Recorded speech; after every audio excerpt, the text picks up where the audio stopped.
چې یو سړی و هغه یو کم سل قتل کړي او یو کم سل قتل پس دتا سوچ ورغه چې او ظالما دا به تر کومه پورې ته دا ظلم کوي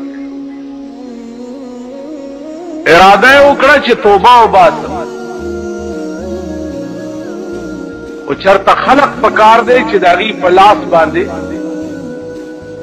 زه د خپل ګناه اعتراف وکم او توبه وباسم په لار روان دی اوس یو شیخ په لار مخې ته ورغلی دی ورته حضرت زه خو یو کم سل قتل مې کړي دي او اوس توبه وباسم شیخ چې منډه کړې ده ورته ظالم ستا توبه کوم ځای کې قبلي ورکشه مخې نه مې پناه شه دې سړي ورته ووایي چې ښه ده نو دا یو پکې کم ولې دی بیا چې پوره سل یې کبه شیخ نه هم دا سټو والو مړې په لاره روان دی نو بیا اوس زړه کې وایي چې یا الله دا یو ظلم خو مې اوس بلم اهل الله ورته په مخ راغلي دي نیکان او بزرگان هغوی ته اسلام علیک والیک کړی دی او دا خبره ورته کړې ده چې حضرت ما سل قتل کړي یو مې اوس او اوس مې دا نیت دی چې زه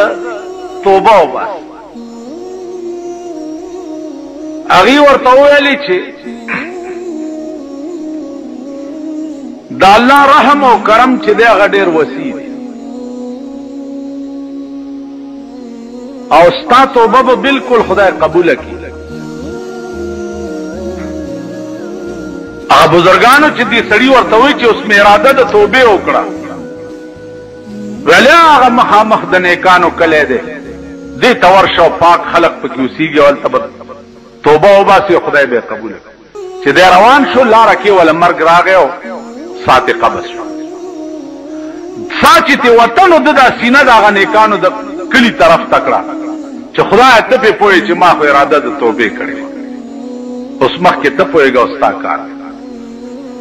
چې ساعت یې وته د رحمت او د غضب ملایکې وله رالې د غضب ملایکو وی چې روح یې وروسي جین ته سل قتل یې کړي د رحمت ملایکو وی د اراده د توبې کړې وه مونږ یې روح علیین ته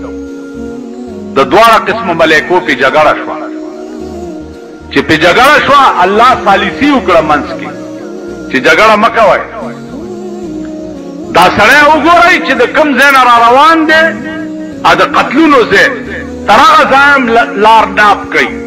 او چې کوم ځای ته روان دی تر دغه ځای هم لار ناپ کوي که د نیکانو کلي ته نږدې وي نو د رحمت ملایکې دې یوسي او که د قتل ځای ته نږدې وي نو د غضب ملایکې دې یوسي ملائکو ناپ شروع کو او الله دا نیکانو کله یو لیشت ورته را نږدې کړو ثابت کله را نږدې کړو چې را نږدې کړو نو د لاش چې د نیکانو کلی ته نږدې و نو د رحمت ملائکو وګټله او د غضب ملائکو بیلله روح هغې واغېستو علیین ته خالی په اراده د توبه لیکن چې صداقت سره پرشتیا سره حدیث کې راځي یو سړی و چې مړ کېده نو زامنو ته یې وصیت وکړو چې ما وسوځوئ او ایره مې په هوا کې باج کوي په قبر کې مې چې خاخ نه کوي زامنو ورته ویل ولې ویل بچو ما خدای له څه کړي نه دي نو چې قبر کې ورپېښ شمه نو ورته خیم به څه چې ځان پې خلاص کړم د دې وجې نه چې اډو خدای ته پیش نه شم چې مړ شو زامنو یې وسوځولو او ایره په هوا کې باج کړه نو خدای خو په دې قادر دی بلا قادرین علی ان نسوی بنانا کم ذات چې ابتدا کې ته د اوبو نه جوړ کړې هغه ذات تابیا جوړولی نشي جوړې کا او ځان ته پیش کړ چې چې دا وصیت دی ولې کړو د سوځولو ویل خدای څه مې لیدنه چې درته پیش کوم او ځان خلاص کړم الله ورته زه چې ته مانه دومره یریدې ما وبخلې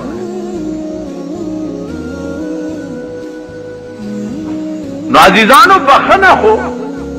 یو خوف او یره غواړي په زړه کې د الله نه چې خوف او یره دې پړه کې د الله وا ته بخلې سړی